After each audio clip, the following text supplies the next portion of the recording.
স্বাধীনতাহীনতায় কে বাঁচিতে চায় হে, কে বাঁচিতে চায়।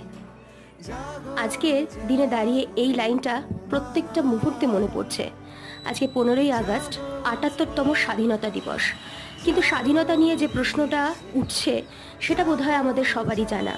গতকাল রাত্রেবেলা রাজপথ দখল করেছিল আমাদের ঘরের মেয়েরা, আর তার পেছনের যে কাহিনী সেটা বোধহয় সোশ্যাল মাধ্যমে, সংবাদ মাধ্যমের মাধ্যমে আমরা সবাই জানি।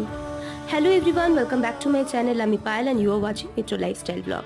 সকালটা শুরু করলাম যেরকম অ্যাজ ইউজুয়াল, চা বিস্কিট দিয়ে শুরু করি, তারপরে ব্রেকফাস্ট করলাম। Recently I got this product from Amazon. খুবই ভালো প্রোডাক্টের রিভিউ আমি পরে তোমাদের দিয়ে দেবো।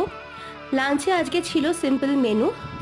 আজকে ইলিশ মাছ ছিল লাঞ্চে, যেটা আমার ভীষণই পছন্দের। সন্ধেবেলা পুজো দিয়ে আজকে রাত্রেবেলা বিরিয়ানি আনিয়েছিলাম আর্সেলান থেকে। এইভাবেই জাস্ট সিম্পলভাবে আজকে দিনটা শেষ করলাম।